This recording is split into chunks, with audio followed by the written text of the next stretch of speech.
Banana Joy from Let Us Eat. Welcome to my channel.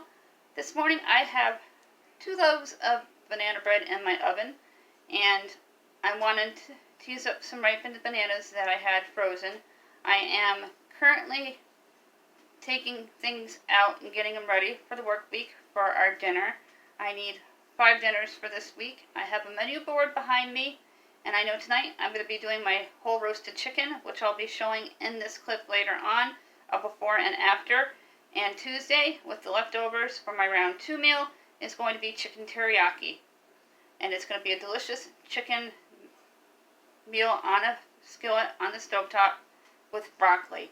At this time, look for that red subscribe word and click on it. Also, give this video a big thumbs up, and thank you for stopping by. All your views mean a lot to me. Your likes and your subscriptions. It helps my channel grow, so I know how I'm doing and what videos I should be doing for you. I'm also going to be doing some cleaning to help you guys stay motivated to keep your houses clean. Tomorrow is a new week and it's a new month, so we want to get the house in order so it runs smoothly for the work week. We got a big snowstorm coming here Monday through Wednesday, up to 12 inches, and it should stop Wednesday morning sometime, I was told by the meteorologist. So I'm going to be planning and making sure all our meals are ready to go, just in case. Wednesday is our Italian night. Tuesday we usually have some kind of a pork dish, and I'm thinking about my pork loin in the crock pot with my homemade barbecue sauce, which would be perfect for a snowy blizzard kind of day. And then Thursday's a little up in the air, even though I have my menu behind me. And then Friday we have our pizza night, and that's easy. When we have appointments in the evenings, you just pop it in the oven and go. And with that said, let's get into the video. In my stand mixer, I have 3 cups of Bisquick, 1 cup of brown sugar, 1 cup of sugar, 2 eggs, a tablespoon of vanilla, and I have 2 ripened bananas, and a 1/4 cup of milk. And I'm going to turn my stand mixer on and let it mix.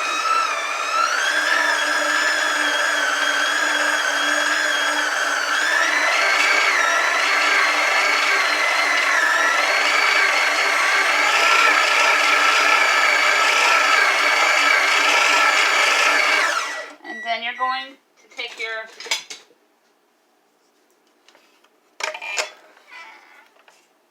red spatula and make sure that all the flour is off the wall of the bowl so it gets blended into the batter.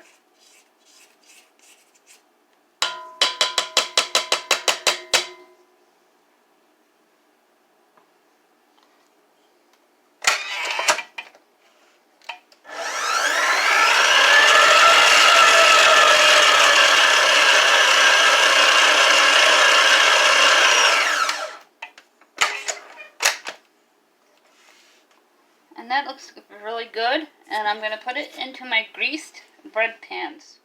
Here is what the dough looks like for the banana bread, and I'm going to fill each bread pan up half of the way, and I'm going to put it into a 375-degree preheated oven for about 25 to 35 minutes until it's completely done all the way through and golden brown on the top. I got my scoop, and I'm going to scoop out the dough and fill up my bread pan halfway. It should make 2 loaves, and if there's any dough left over, I'll see if I can make 6 mini banana muffins to go with it.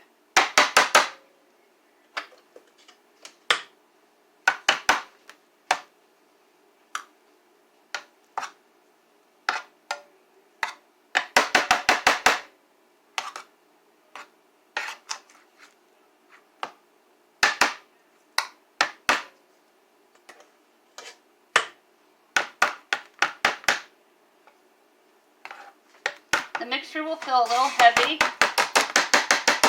just kind of bang your scoop on the bread pan so it releases into the bread pan.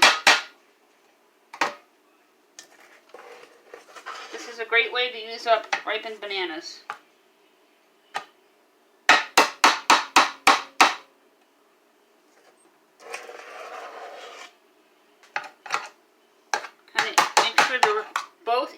bread pans. The cheese bread that I made the other day came out perfect. It was moist and crusty on the outside, moist on the inside. And a friend of mine is getting my other loaf, and I have a half a loaf for myself, for me and my teen today, that we're going to enjoy with our potato soup for lunch with some sandwiches.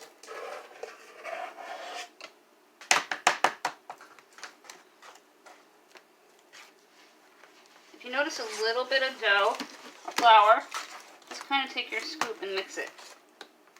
And then it all gets mixed in.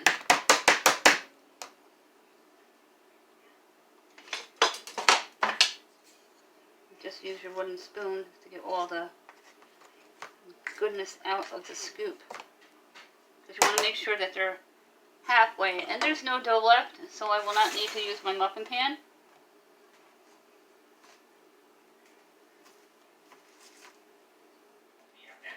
I do have some dishes to do after I made the banana bread, and some to put away.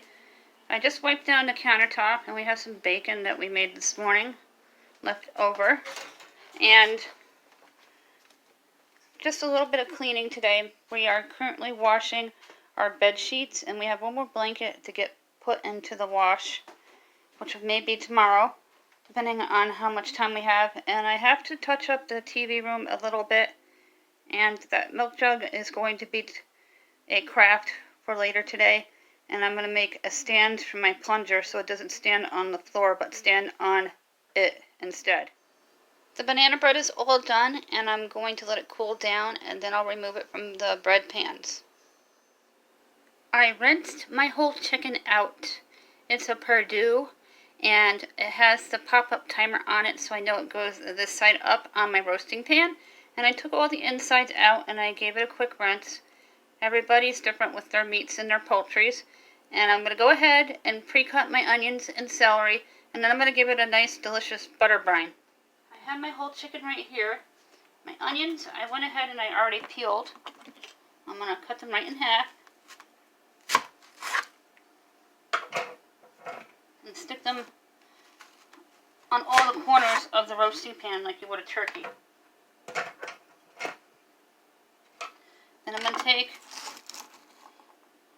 my pre-cut celery and just make a well all the way around it.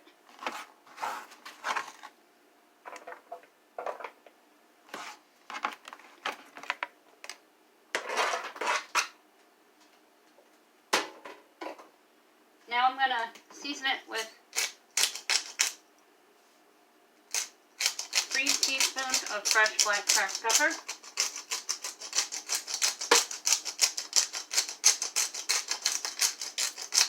just shy of a tablespoon, and 3 teaspoons of garlic. And then I'm going to get my butter here.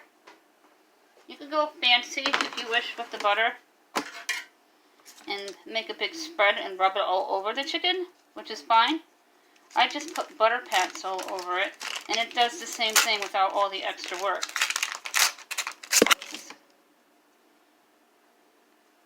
About a ½ inch thick, you're going to just place butter throughout your chicken. Now you're going to baste this about every half hour in a preheated oven of about 400 degrees. If I'm wrong on that, I will put the correct temperature in comments below, so make sure you read my comments in my description boxes. Just place the butter generously all over the chicken.